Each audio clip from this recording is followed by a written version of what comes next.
Have you ever looked at a self-published novel on Amazon or other digital retailers and thought, how hard can it be? I'll just finish writing my book, upload it, and then readers will magically find it. Those were my thoughts when I first started writing novels. And when I first started writing, I knew absolutely nothing about self-publishing. I didn't know how to format a book. I didn't know where to find an editor. I didn't know what beta readers were. And I didn't know how important cover design would become. And most of all, I didn't realize that by choosing to self-publish my book, I wasn't just becoming an author, I was becoming a creative entrepreneur, basically the CEO of my author business. So today I wanted to share with you 5 things I genuinely wish that someone would have told me when I self-published my first novel. If you're just beginning your writing journey, I hope that these lessons will save you time, money, and a whole lot of overwhelm. In case we haven't met, I'm Lorna Faith, and on this YouTube channel, I help beginning fiction writers to write sweet romance books, but I'm also branching out with other fiction genres and to learn how to self-publish books that they can be proud of. When I first began writing and then self-publishing my first book, I simply thought, I want to write books, and that felt like the whole dream for me. But once I decided to self-publish, I realized that there was an entirely different side of the journey that I hadn't considered. Looking back, these are the 5 lessons that I wish someone had sat me down and explained to me. So let's begin. Lesson number 1. You're not just writing a novel, you're building a book business. For me, this was probably one of the biggest surprises of all. When most of us begin writing, we think our job is to create a great story. And it is. That is our job. But if you choose the self-publishing path, you're also becoming the CEO of your self-publishing business.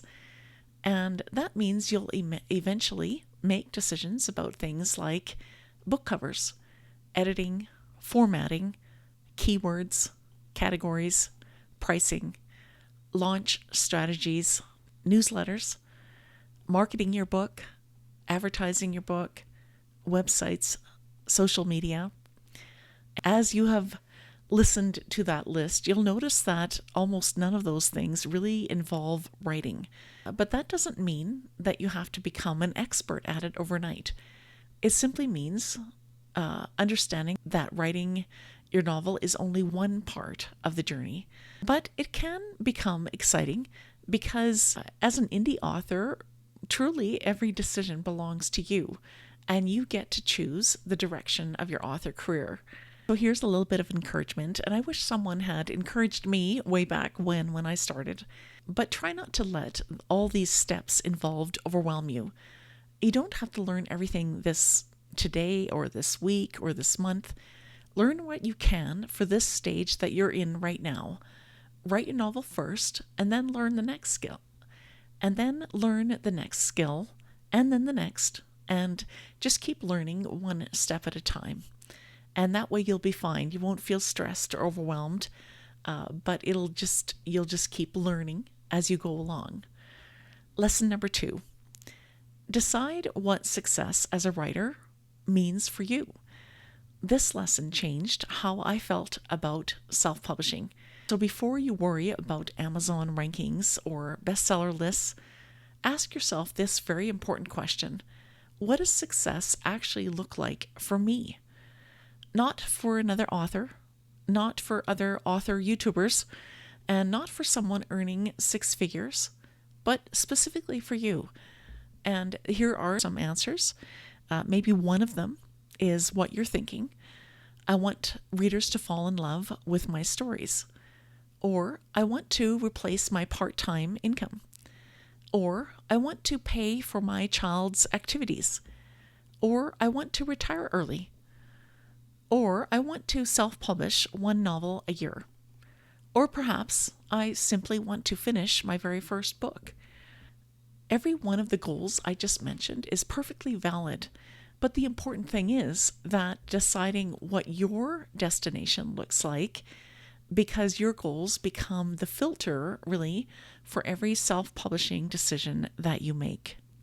I like to think about self-publishing your books a little bit like you're in a car race. You are racing and there's 3, 4 other people beside you and you're going down the road, and you imagine that you're running toward the finish line, but perhaps you see someone who is gaining ground and you start following someone else's path because they seem like they know what they're doing.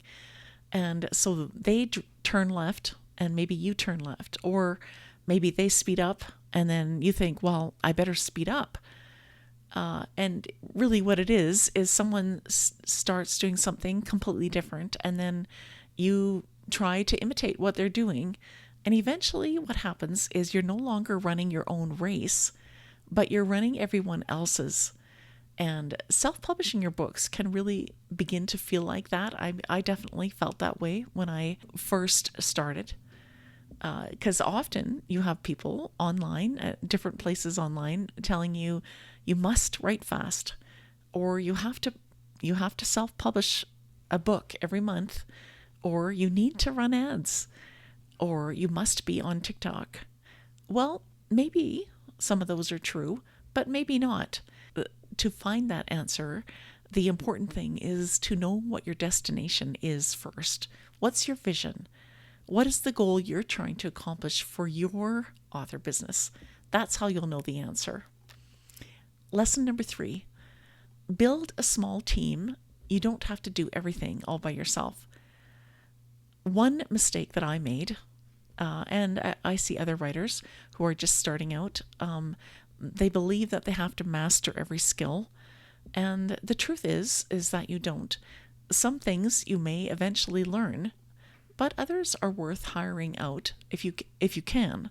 Now, at the very beginning, I did a lot of it myself because I couldn't afford an editor, so I ended up asking a proofreader to help me, and that was a lot cheaper.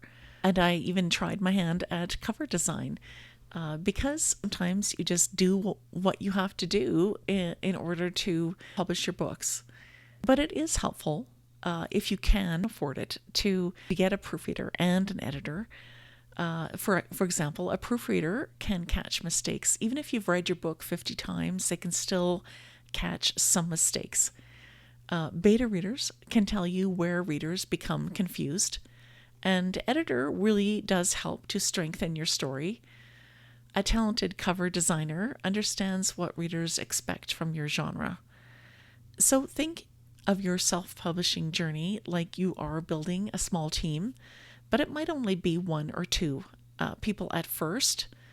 And the goal isn't to do absolutely everything yourself, but the goal is to self-publish the best book that you possibly can.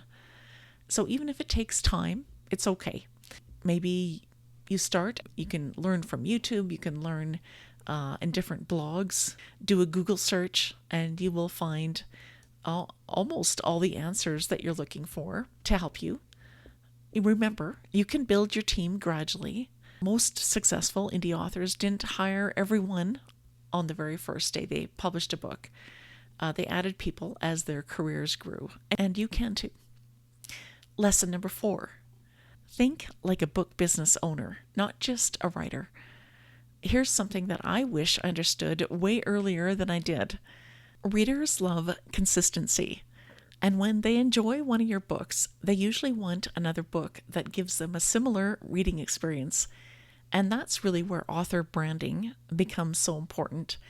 Your brand isn't just your logo, it's the promise readers experience every time they pick up one of your books. It's your genre, your cover style, your titles, and essentially it's your writing voice. It's that emotional experience that your readers come to expect from you. For example, if your readers love your cozy small-town romances, they'll probably want another cozy small-town romance. If they love your mystery series, they'll often want to read the next mystery.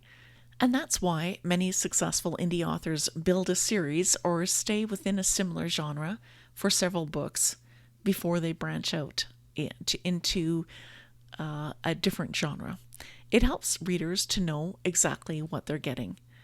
And it does make it easier for bookstores, retailers, and algorithms. to recommend your books to. Lesson number 5. Never let self-publishing become more important than writing great stories. And I really believe this. This is probably the most important lesson of all. Writing and self-publishing is very exciting. Marketing is important. Book launches can be fun. But none of those things matter if readers don't connect with your story. Your greatest investment will always be improving your writing craft. Learn how to write stronger characters, how to create emotional conflict, learn how to pace your story, learn dialogue, learn setting, and learn story structure. Every book teaches you something. Every story that you write makes you a better writer. Self-publishing strategies change, retailers change, algorithms change, but readers will always remember stories that made them feel something, and that's really the part of your author career that lasts.